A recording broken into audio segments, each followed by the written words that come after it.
There are loads of little tiny fan servicey games available for the Switch. Now I'm not talking about things like Galgun that have a bit more budget, but tiny, almost mobile games like Aeroblast. But how many can you say are promised with post-game updates and patches for more content? Not many. But we're going to dive into one today. Shown as a chatting sort of dating simulator, here is my review of The Love Dating Simulator with Girls for the Nintendo Switch. And yes, that's the real title.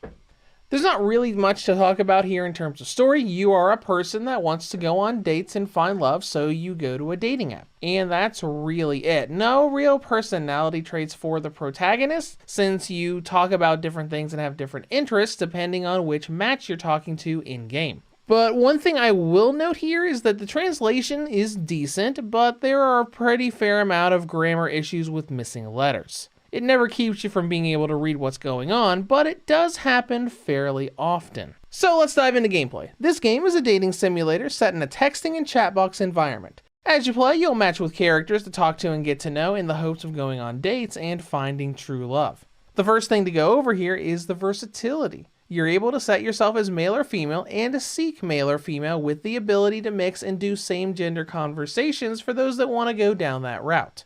You also set your little category hobby interest and you're all set to go. Then we have a pretty simple dating app layout. You have the home screen where you can swipe left or right on matches, a list of current matches that you can browse through, the chat window containing all of your conversations, and your profile where you can modify your interest, gender, and all of that. Pretty simple, right? Now there is a bit of mobile stuff and waiting thrown in here as well. Not in the form of microtransactions, but the match waiting period. You can go through a few matches at once, swiping right to match and talk to them, or left to reject them and have them cycle through later on, and then you have to wait a couple minutes for it to refresh with more matches. A couple minutes isn't a lot, but there will be a waiting period, and that is a real-time 2 minutes, so you can't go out onto your Switch's clock and change that to skip it. And before moving on, there is a fun little feature with matches. If you sit at the match screen for a few minutes, a different possible match will message you directly instead of you always messaging others. It's not a phenomenal thing, but something I thought was neat. And then we get into chat and conversations. You select possible chat messages and go through a conversation, just dialogue choice, simple stuff. It's mostly linear, offering multiple options from time to time, but not really too often. You gain affection levels as you talk to the person and can level up your relationship with 2 levels shown in the UI in the game right now.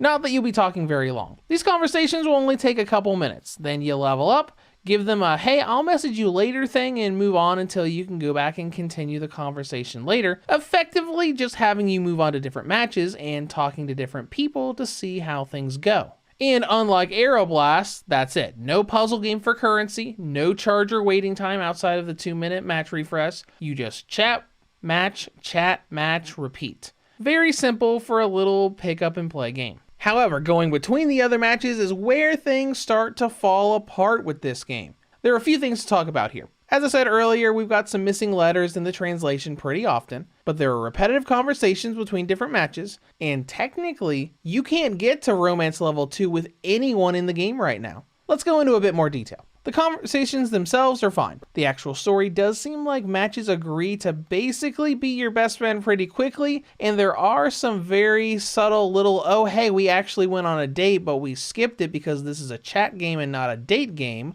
but it's fine.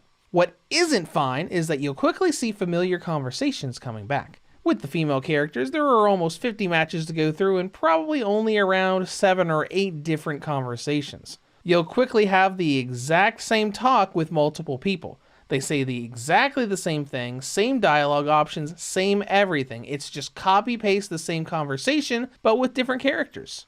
That also leads to conversations not aligning with what the match's interests are. You'll sometimes find someone you question as being a travel blogger as their occupation, but their profile says they're a pediatrician. And it goes even further when you have the same person multiple times. You'll have Ava, age 25, Tokyo, Japan, who's able to work well under pressure and adhere to strict deadlines, and then later you'll get another Ava, also 25, in London with a different occupation and picture, but the same About Me profile and the exact same conversation. And then we get to the fact that this game technically isn't finished yet. At present, there are no story branches in-game to get anyone to affection level 2 and truly romance them. I went through every female match to max out my level in case that unlocked it, but it didn't. What did happen was I ran out of matches and I got an in-game note saying, hey, there will be more content in the next update to the game. So basically, they're going to add more matches and the ability to take the current characters to affection level 2 whenever this game gets a patch later down the road. And until then, you're stuck just getting to level 1 with everyone. Now that's all the negatives I got there, so let's go into content and length. As far as time goes, each conversation to affection level 1 takes maybe 2 or 3 minutes apiece. I did all of them on the female side and I've spent about 3 to 4 hours in the game so far. For something that was on sale day 1 for only a few dollars, that's not bad. Next up is presentation, and this is gonna be back and forth. Visually, the game looks good. I like the UI and the art of the characters does look good.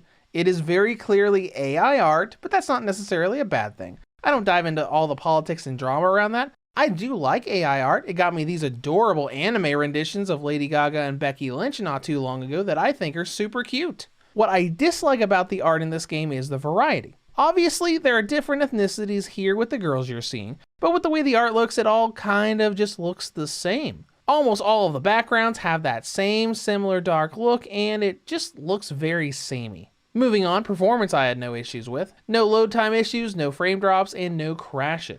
And then we get to battery life. The Love gives the original and light models a battery range of 2.5 to 4 hours, while the V2 and OLED models get 5.5 to 6.5 hours.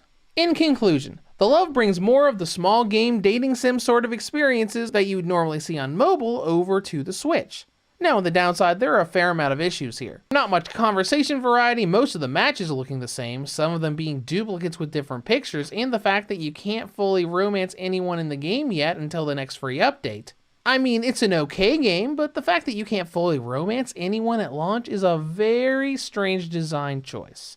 For now, Reviews to Go rates The Love Date Simulator with Girls for the Nintendo Switch a 4 out of 10. If you have any comments or questions, feel free to leave them below. Thank you for watching, and have a great day.